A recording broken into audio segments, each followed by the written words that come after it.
here with Mr. Brian Stevens. What deck were you playing today? You were at... I was playing Burn Up Tri-Brigade. Okay.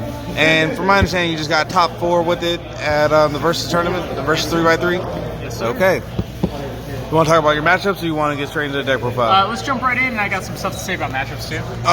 So we'll start with the Tri-Brigade stuff. Obviously, we play the good cards, right? This is all pretty standard. 3 Kit, 3 Fractal, 3 Nerval, and then 2 Karaz. I'm not playing any pot cards, so like that's why 2 over 3. Something a bit controversial with Bird Up is playing the Revolt. Some people do, some people don't.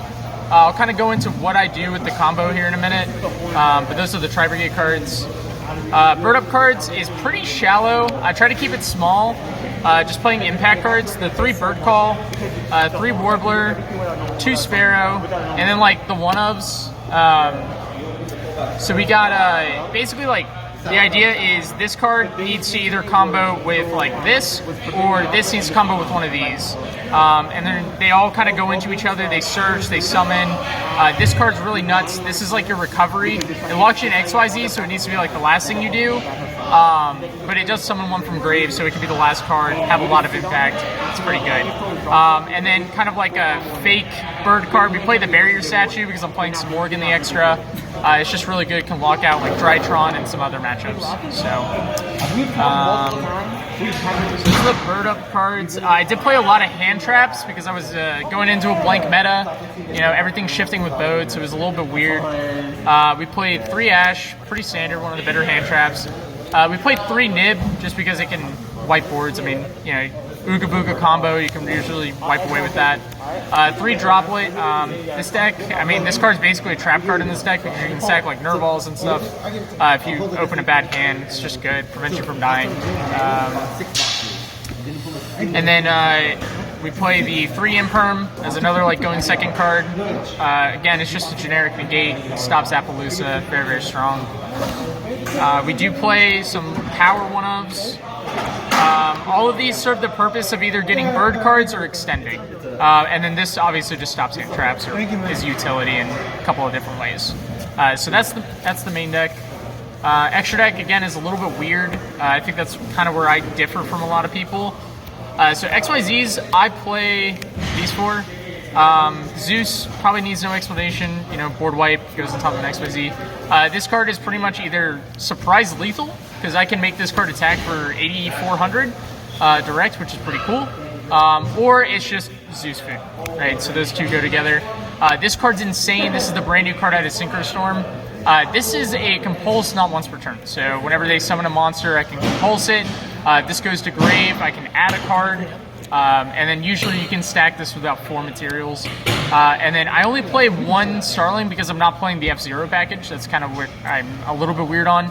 Because if you go F-Zero, a lot of times you can't get the revolt. So my combo is usually like make this and then summon another one with Sapphire, summon another dude, go into Ferrogy, extend, and then I end on Robin with an Appaloosa and a revolt. So that's kind of the standard combo that I try to go for. It's pretty strong because it diversifies your field. Like they have to worry about back row monsters. You don't lose to like Dark Ruler. Links are pretty straightforward. It doesn't really change a whole lot. It's just the 1 Almirage, the 2 Ferrogy, the Bear Broom, and then the double Dragon Lords for Link 1 and Link 2s. These probably don't need a whole lot of explanation. And then we've got Smorg, which is a little bit spicy, but we kind of covered why it's really good with the Barrier Statue. But this can summon birds, so it can summon like Cobalt Sparrow, Wagtail, which gets you searches. It's just a lot of resources. They have to out this card or they lose the game, is really what it comes down to, even if they out the Barrier Statue. This is just free resources. Rugal is just pretty much like a Link 3 for access. Double Shurag, I don't want to cut down to 1 just because 2 comes up a lot. It's really good for baiting fields, getting rid of everything. It's a lot of combos. Access and Appaloosa for the extra deck. So, yeah, that's pretty much it for the extra deck and the main deck. Matchups today were pretty cool. We played a lot of variety. We played Drytron a lot. And I 2-0 Drytron every time I played it, going second. We played a lot of the mirror, a lot of pure Tri-Brigade mirrors, I should say. So not really mirrors, but... and then the side deck here. Dark Ruler No More, definitely the MVP of the day. This card was nuts. This card's making a comeback. Stop moving. Then we've got 3 Lancia. This is for the mirror. PK, if you're going first, it's like okay. It's just lingering hand traps are just inherently broken, so we want to play them. Same with Droll, lingering hand traps. This beats Drytron, Dragon Link, all kinds of. Even like the mirror is really good in the mirror. So Power One of Harpy's Feather, Pankratops, and IO. I don't like maining the IO because I want every card to try to do something. So if I go second and they already set up a lot of stuff, this card doesn't really do a whole lot, so I like to side it. It's, again, a little bit weird, but it's my preference. And 3 Twister for the back row. So that's pretty much it. Oh, yeah. Awesome. Any shout-outs or anything? Yeah, I want to shout out my teammates, Jacoby, Andrew. I want to shout out all of Jacksonville. I want to shout out Raymond. I want to shout out Joseph Stansky for all the testing. And I also want to shout out my girlfriend, Nori. All right. Well, sir, Awesome. everyone else, have a nice night. Signing off.